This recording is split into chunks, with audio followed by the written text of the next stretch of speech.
Alors d'abord je me présente, je suis Isabelle Dupuy, donc je suis médecin généraliste à Paris dans le 4e arrondissement et je travaille à la SFTG où je suis principalement investie sur les questions de sécurité du patient. Alors je suis moi aussi très heureuse de vous accueillir et de vous voir nombreux sur ce sujet de la déprescription. Selon un rapport 2013 de la documentation française sur le bon usage des médicaments, la France est l'un des pays dans lequel les prescriptions, mais aussi l'usage irrationnel des médicaments sont les plus importants. Nous sommes aussi parmi les plus gros consommateurs de médicaments, psychotropes, antibiotiques, médicaments pour l'estomac, etc. Alors, organiser un colloque sur le thème de la déprescription, c'était sorte de défi, mais je vois que nous sommes nombreux à vouloir en parler et le relever en tout cas. Alors la SFTG qui est plus particulièrement investie dans la qualité des soins et l'amélioration de la qualité des soins, travaille aussi en partenariat avec EQUIP, qui est un réseau européen de médecine générale, et je suis déléguée EQUIP pour la France. Et c'est aussi de ce côté-là que je parle des questions de qualité des soins et de sécurité des patients. La SFTG organise chaque année à Paris une journée recherche sur l'amélioration de la qualité des soins. Et en 2018, notre thème était les soins aux personnes âgées. Dans cette journée, nous avons voulu explorer des pratiques plus coopératives entre professionnels de santé et aussi essayer de développer la participation active des patients et des patients âgés notamment dans leurs soins. Et c'est en préparant cette journée que j'ai découvert le site canadien pour la déprescription.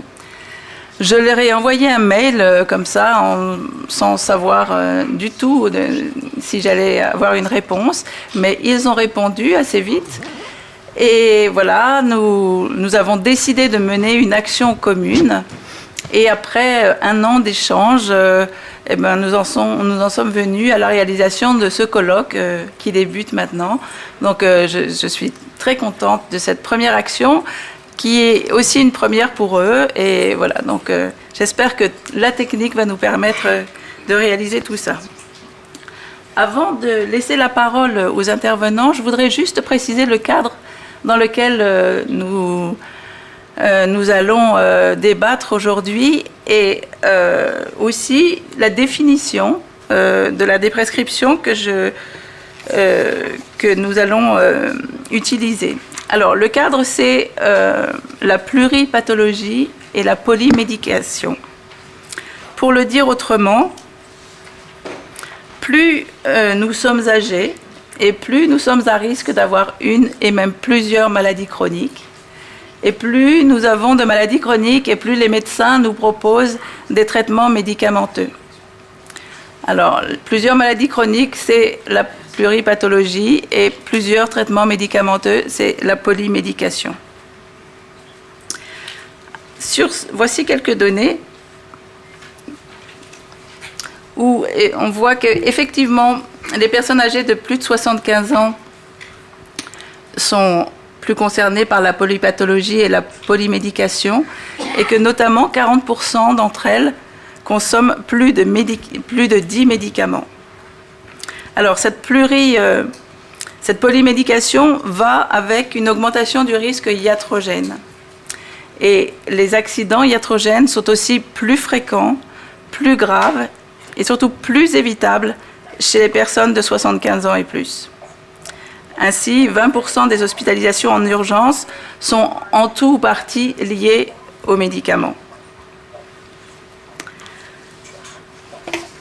La prescription médicamenteuse est une activité complexe, notamment pour les personnes âgées. Elle doit être non seulement conforme aux données scientifiques et aux recommandations de bonnes pratiques, mais elles doivent être aussi adaptées à la personne dans sa globalité, médico, psycho, sociale. Et le plus souvent, les médicaments sont utiles, le plus souvent, ils sont aussi efficaces, mais parfois, selon la personne, selon les autres pathologies, les autres traitements, il arrive que les risques de traitement dépassent les bénéfices attendus. Et si un médicament devient moins utile, si son efficacité n'est pas assurée, et s'il est difficile à prendre, s'il génère des effets indésirables qui altèrent la qualité de la vie, eh bien peut-être est-il préférable d'en diminuer le dosage ou de le stopper. Et c'est ça la déprescription. Alors voici la définition que le réseau canadien nous propose. Donc c'est un processus planifié et supervisé, c'est-à-dire qu'il ne s'agit pas simplement de rayer une ligne sur une prescription ou de décider tout d'un coup de ne plus prendre un médicament. Et donc c'est un processus de réduction et d'arrêt d'un traitement médicamenteux qui pourrait être nocif ou qui pourrait ne plus être utile. La prescription chez la personne âgée en France est principalement assurée par les médecins généralistes. Nous sommes en première ligne de cette surveillance des patients et polypathologiques. Et il nous semble, en tout cas, il nous a semblé à la SFTG que la déprescription fait partie des actes essentiels pour bien prescrire. Alors, nous avons travaillé... Nous avons intitulé ce colloque « Comment agir ensemble ». Agir, c'est qu'est-ce qu'on peut faire pour réduire les risques de la polymédication, qui est un vrai problème. Comment aussi maintenir et améliorer la qualité de vie des patients. Et probablement, ce qui est le plus important, c'est que ce processus, il ne se fait pas tout seul, avec une seule personne. Il doit se faire en collaboration avec un médecin, une infirmière, un pharmacien. Alors, c'est dans cette perspective-là que nous avons choisi les différentes présentations qui vont venir. J'espère qu'elles vous apporteront, elles nous apporteront des pistes pour engager cette déprescription dans notre pratique de tous les jours, parce que c'est ça notre objectif. Je pense qu'il est temps de s'y mettre, et voyons comment s'y mettre.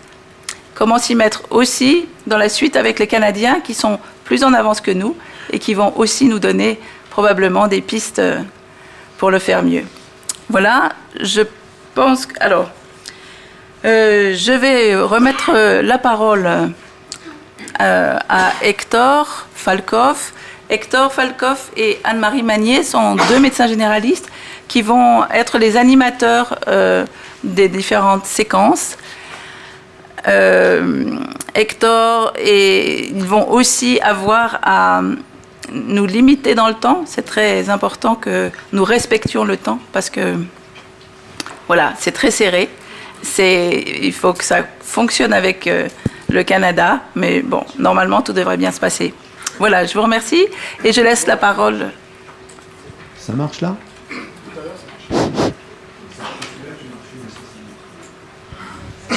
Est-ce que ça marche ? Oui, ça marche. Alors, on s'est réparti les rôles, on a tiré au sort et moi j'ai eu le bon rôle. Donc moi je vais présenter les intervenants et Hector va leur couper la parole quand le temps est... Seulement si le temps est dépassé. Mais seulement si le temps est dépassé. Donc on va commencer par une intervention de Madame Mathilde François, qui est chef de clinique de médecine générale à l'université Versailles-Saint-Quentin, et qui là va intervenir parce qu'elle est responsable de l'interne Île-de-France du réseau Sentinelle, et elle va nous expliquer ce qu'est la top 5 liste française en médecine générale.